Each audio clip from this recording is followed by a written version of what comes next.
उसकी लड़की, उनके लड़का, उनकी बीवी, सारे फैमिली मिल के मेरे पति के खिलाफ वो साजिश रचे, जो कि वो एसिड वाले उसमें फंसाने के लिए, जो कि दिल्ली पुलिस मुझे इतना सहायता की है। और आपके पति को क्लीन चिट मिल गई है? मेरी वाइफ उनके खिलाफ एक FIR दर्ज कराई थी थाने में जी। तो उसी FIR से डर के मारे वो हमारे को फंसाने की तैयारी किया था। नमस्कार, मैं साहिबा और आप सभी का स्वागत है झलको दिल्ली में। देखिए, मैं इस वक्त मेरे साथ जो हैं वो जितेंद्र जी हैं। जितेंद्र वो, जैसे कि आपने संडे को एक खबर सुनी होगी, एसिड अटैक, और पूरी तरीके से वो वायरल हो चुकी थी। रातों रात वो वीडियो इतनी ज़्यादा चलने लगी कि एक छात्रा पर एसिड अटैक होता है। उस खबर को हमने भी चलाया, लेकिन हमने किसी भी व्यक्ति का नाम नहीं लिया था। जैसे सारे चैनलों ने चलाया, हमने भी चलाया, लेकिन जब छानबीन होती है, दिल्ली पुलिस गहराई से इसकी खोज करती है, तब सामने आता है पूरा मामला। अब हमारे साथ जितेंद्र जी हैं, मैं उनसे बात करना चाहूँगी कि पूरा मामला क्या है और उनके ऊपर ये एसिड फेंकने का जो आरोप लगा है वो क्यों लगा है। सर, सबसे पहले मैं आपका नाम जानना चाहूँगी। मेरा नाम जितेंद्र कुमार है मैम जी। ये जो संडे के दिन जो वारदात हुई थी कि एसिड फेंका गया है एक 20 साल की छात्रा पर, बाइक सवार 3 लोग थे, उसमें आपका नाम मुख्य रूप में आया था, ऐसा क्यों हुआ सर? बात ऐसा है कि मेरी वाइफ उनके खिलाफ एक FIR दर्ज कराई थी थाने में जी। तो उसी FIR से डर के मारे वो हमारे को फंसाने की तैयारी किया था। तो बाकी हमें इस एसिड अटैक के बारे में जिस दिन हुई थी उसकी जानकारी नहीं थी। हमें ये शाम लगभग 7 साढ़े 7 बजे के करीब मालूम हुआ कैसे ऐसी वारदात हुई है। मेरी वाइफ बताई फ़ोन करके, और उसके बाद फिर आप उस दिन पूरे, जैसे कि पुलिस ने छानबीन की, पता लगाया, तो उस दिन आप पेंट का काम करते हैं, तो करोल बाग में? हाँ, मैं उस दिन करोल बाग में ही था, सुबह से शाम तक। हाँ हाँ, पूरे अच्छे से दिल्ली पुलिस ने, जैसे कि मैं कहती हूँ कि चंद ही दिल्ली पुलिस के कुछ लोग हैं जो दिल्ली पुलिस के कार्य नहीं करते हैं, या फिर जिनकी हम खबरें करने जाते हैं वो कहते हैं कि हाँ दिल्ली पुलिस हमारे लिए काम नहीं कर रही, लेकिन सब नहीं।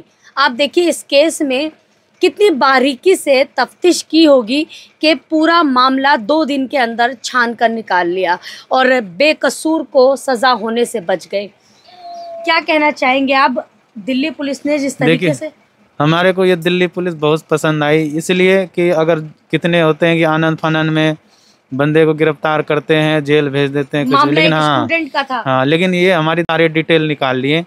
और हमें जो मैं थाने विजिट किया जिस दिन संडे को, तो मैं खुद ब खुद अपने आप थाने आ गया था। एक बार सर का कॉल आया था थाने से कि जितेंद्र तुम थाने मिलो, तो मैं बिल्कुल अपने आप आ गया था। 9 साढ़े 9 बजे के करीब मैं थाने पहुंच गया था, भलसवा थाने।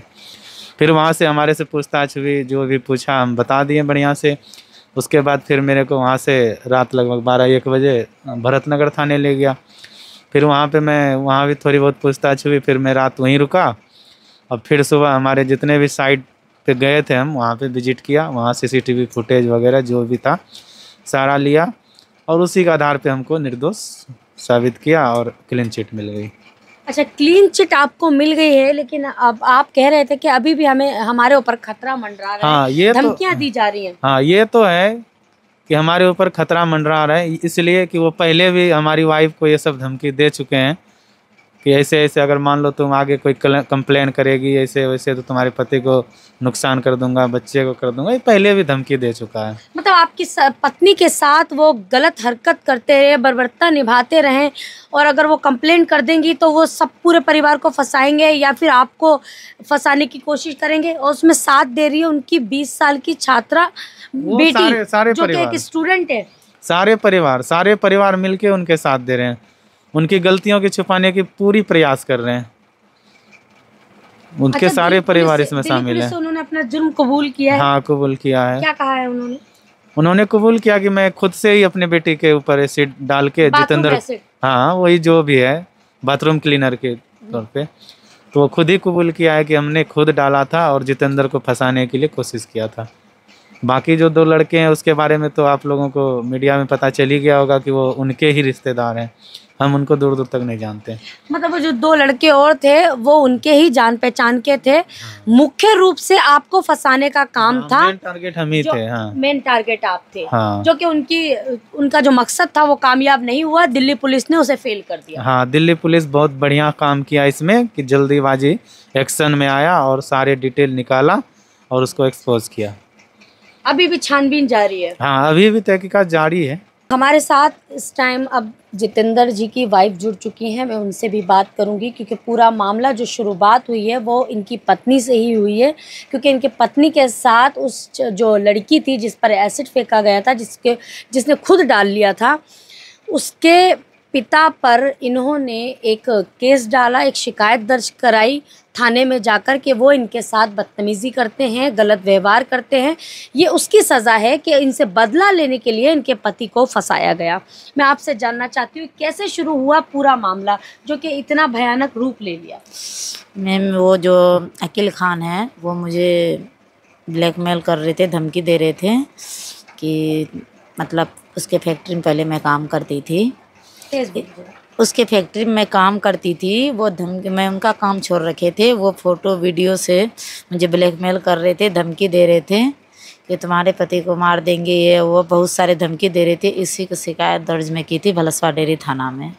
इसलिए जो इतना बड़ा साजिश रची अपने लड़की के साथ, पूरे फैमिली के मिल के, उसका भाई, उसकी लड़की, उनके लड़का, उनकी बीवी, सारे फैमिली मिल के मेरे पति के खिलाफ़ वो साजिश रचे, जो कि वो एसिड वाले उसमें फंसाने के लिए, जो कि दिल्ली पुलिस मुझे इतना सहायता की है। और आपके पति को क्लीन चिट मिल गई है? जी, क्लीन चिट मिल गए। मेरे पति निर्दोष थे। कैसे पता चला आपको कि ये जो एसिड अटैक हुआ है इसमें मुख्य रूप से आपके पति का नाम लिया गया है? ऐसे पता चला मुझे 7:30 बजे मैं भलसवा डेयरी थाना में विजिट कर रही थी। उसी समय सर का कॉल आया कि सविता जी ऐसे बात है, आपके पति कहाँ हैं? तो हम बताएं मेरे पति ड्यूटी करोल बाग हैं। तो उसके बाद बताए, फिर मैं अपने हस्बैंड को कॉल की, हम बोले ऐसे बात है, जो मैं कॉल करूँगी तो आप डायरेक्ट थाना आ जाइएगा। फिर मेरे पति अपनी मतलब सर कॉल किए, खुद थाना विजिट हुए। उसके बाद सारे खोजबीन जारी किए। उसके बाद सर अभी भी ये दिक्कत है, वो अभी भी धमकी यही मतलब उनके भाई सब कह रहे हैं कि ऐसे कर रहे हो। तो मतलब उनको मतलब मेरे केस वापस लेने के लिए वो अपनी लड़की के साथ इतना बड़ा वो साजिश रचे थे, जो कि मैं उनके डर से केस वापस ले लूं। क्या उनकी पत्नी ने आपको क्या लगता है उनकी पत्नी को और उनकी बेटी को उनको समझाना नहीं चाहिए था? वो एक खुद छात्रा है और सेकंड ईयर में पढ़ती है, पढ़ी लिखी लड़की है, तो इतने बड़े मतलब ऐसे फंस कैसे गई अपने पापा के जाल में? तो पापा के जाल में इसलिए फंसे, वो फैमिली मतलब उनके पापा है तो वो तो बाप को सुनेंगे ही। गलत चीज़ों में सपोर्ट करना तो मुझे लगता है आज की जनरेशन ऐसा करेगी तो ये गलत है। लेकिन तो ऊपर भी वो अपने पापा के सपोर्ट रहे हैं, अपने पापा के सपोर्ट किए, अपने चाचा उनके सपोर्ट किए, उनके भाई सपोर्ट किए, सारे मिल के ये जो है इतना बड़ा रेता फैलाया है। फिर उन्होंने अपना जुर्म कबूल? जी, फिर अपने उनके जो वकील खान है वो खुद जुल्म कबूल किए भलसवा डेयरी थाना में कि ऐसे बात में अपनी लड़की में खुद एसिड छींटे थे जितेंद्र को फंसाने के लिए। वो जुर्म कबूल किया जो आपने आरोप लगाया था? जी, वो कबूल किए हैं या नहीं? अभी कबूल तो कर लिए हैं। कर लिए जी। आगे की क्या कार्रवाई रहेगी? आगे मुझे कोर्ट में दौड़ रहे हैं जी। आगे मुझे जो है अब ये चाहिए, मुझे न्याय मिलना चाहिए, मुझे न्याय मिलना चाहिए।